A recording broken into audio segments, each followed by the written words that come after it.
mantan penghuni Jahannam. Disebutkan di dalam sebuah hadis riwayat Imam Ahmad dan juga Ibnu Abi Asim dalam As-Sunnah, dan ini dihasankan oleh Syekh Albani dalam Zilalul Jannah.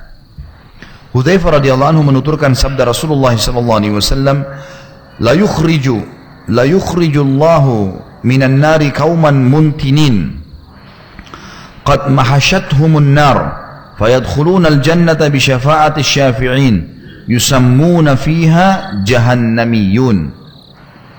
Mantan penghuni neraka ini ya, jadi pernah masuk neraka. Yang tadi saya bilang orang beriman tapi apa boleh buat, dosanya lebih berat. Setelah dibantu pun ada syafaat, ternyata masih belum bisa membantu, masuk neraka dulu. Ini ada istilah buat mereka, nanti mereka masuk surga, namanya jahannamiyun. Jahannamiyun ini julukan, artinya orang-orang yang pernah lewat neraka.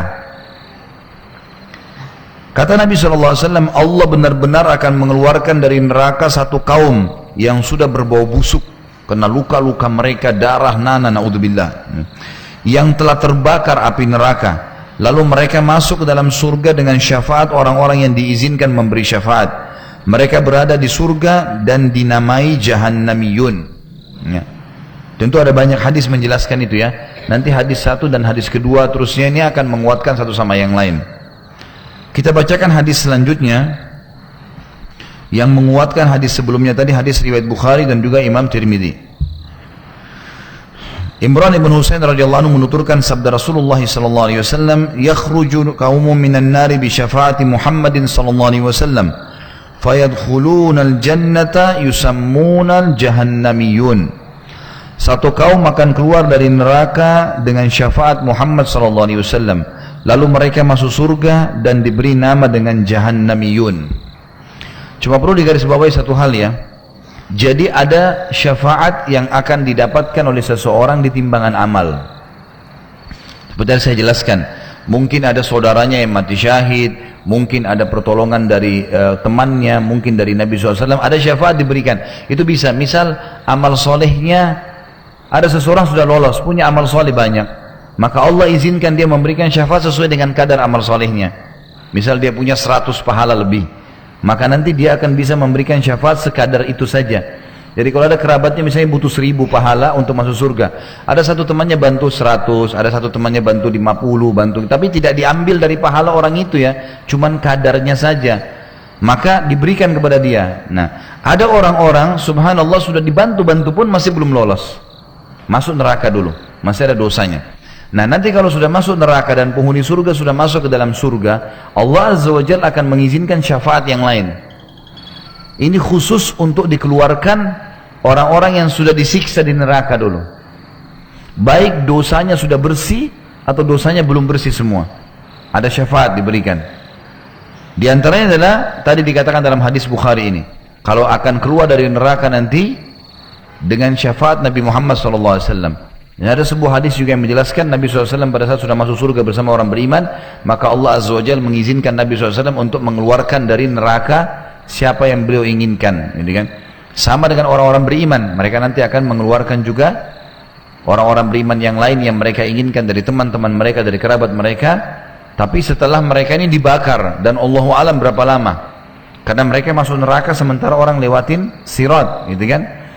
Sebelum masuk surga, nanti kita akan pelajari ada namanya khantar, sebuah lapangan luas yang orang antri dulu, bukan antri, nunggu dulu di situ, dibersihin apapun yang sisa dari masalah hati mereka.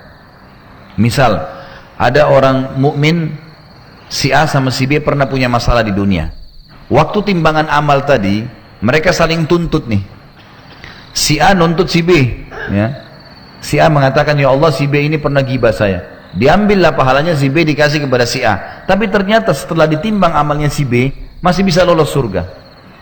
Berarti dia sama A sama B kan sama-sama lolos nih. Nanti ketemu di kantara.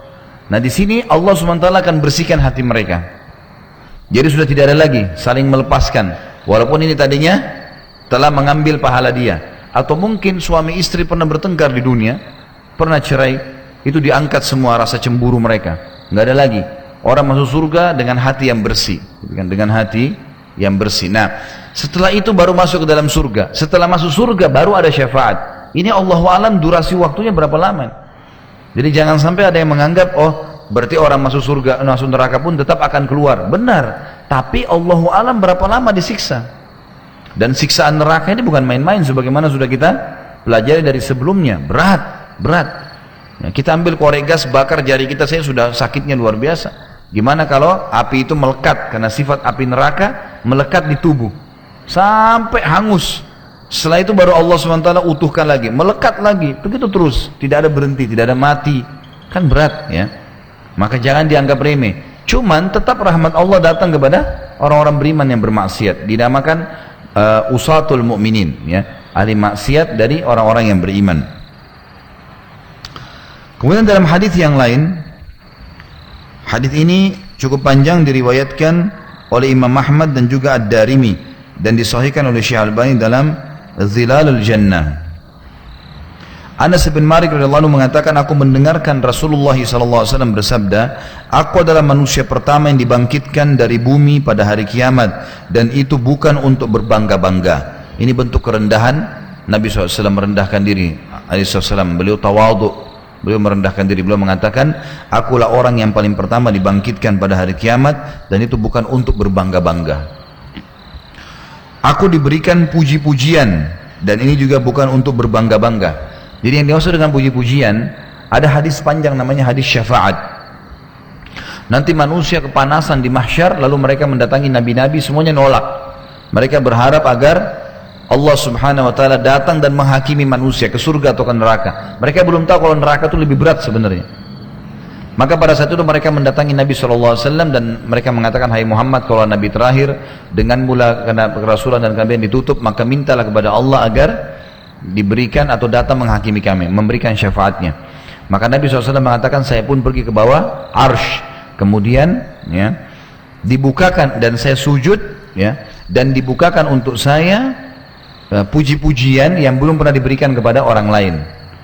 Sampai terdengar suara mengatakan, hai Muhammad, angkat kepalamu, berikan syafaat, kau akan diterima syafaatmu. Tapi makna daripada hadis ini di sini tertulis, aku diberi puji-pujian, maksudnya itu. Puji-pujian waktu beliau sujud di singgasananya Allah untuk memberikan syafaat kepada manusia. Dan ini bukan juga untuk berbangga-bangga. Aku adalah sayyid atau penghulu manusia pada hari kiamat, dan ini bukan untuk membangga-banggakan atau dibangga-banggakan. Aku orang pertama yang masuk surga pada hari kiamat, dan ini bukan juga untuk dibangga-banggakan atau membangga-banggakan. Aku mendatangi pintu surga seraya memegang pegangannya. Maka mereka bertanya, para malaikat, siapakah ini? Aku menjawab, aku Muhammad. Mereka pun membukakan pintu untukku. Lalu aku masuk, ternyata aku menjumpai Al-Jabbar di hadapanku, Allah Azza wa Jalla. Maka aku bersujud kepadanya. Dia mengatakan, angkat kepalamu wahai Muhammad, bicaralah, maka pembicaraanmu didengarkan. Katakanlah, maka perkataanmu akan diterima. Mintalah syafaat, maka syafaatmu akan diperkenankan. Aku pun mengangkat kepalaku, lalu aku mengatakan, umatku, umatku wahai Rabb. Dia mengatakan, pergilah kepada umatmu. Siapa yang kau dapati dalam hatinya terdapat seberat biji gandum keimanan, maka masukkan ia ke dalam surga. Ini syafaat ya, yang tadi kita bilang pertolongan. Jadi orang sudah masuk neraka, Nabi SAW bisa keluarkan mereka. Lalu aku pun pergi, maksudnya pergi ke neraka ya. Nabi SAW ke neraka. Siapa yang aku dapati dalam hatinya terdapat seberat itu, seberat tadi dikatakan biji gandum, maka aku memasukkan mereka ke dalam surga. Aku menjumpai Al-Jabbar di hadapanku, lalu menghadap lagi dengan Allah. Maka aku bersujud kepadanya. Dia mengatakan, angkat kepalamu wahai Muhammad, bicaralah, maka pembicaraanmu akan didengarkan. Katakanlah, maka perkataanmu akan diterima. Mintalah syafaat, maka syafaatmu akan diperkenankan. Aku pun mengangkat kepalaku, lalu aku mengatakan, umatku, umatku wahai Rabb. Allah mengatakan, pergilah kepada umatmu. Siapa yang kau dapati dalam hatinya terdapat seberat biji sawi keimanan. Kalau tadi biji gandum lebih besar, biji sawi lebih kecil lagi ya. Maka masukkanlah ia ke dalam surga. Aku pun pergi ke neraka. Siapa yang aku dapati dalam hatinya terdapat seberat itu biji sawi, lebih kecil dari tadi, maka aku memasukkan mereka ke dalam surga.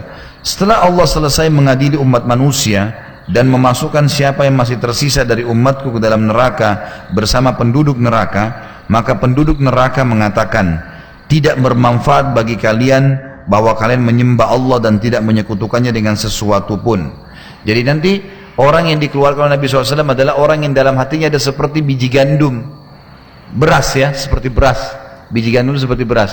Seperti itu saja dari keimanan dikeluarkan dari neraka. Tapi disiksa dulu tentunya. Setelah itu dikeluarkan lagi seperti biji sawi. Lebih kecil lagi daripada itu. Seperti debu saja ya. Dikeluarkan dari neraka. Tertinggal orang yang dari umat Muhammad SAW masih ada yang imannya tidak seperti itu.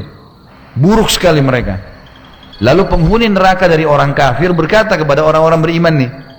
Yang tidak ada imannya tipis sekali. Mereka mengatakan, tidak ada manfaat buat kalian ya menyembah Allah dan tidak menyekutukannya dengan sesuatu. Artinya kalian juga masuk neraka nih buktinya.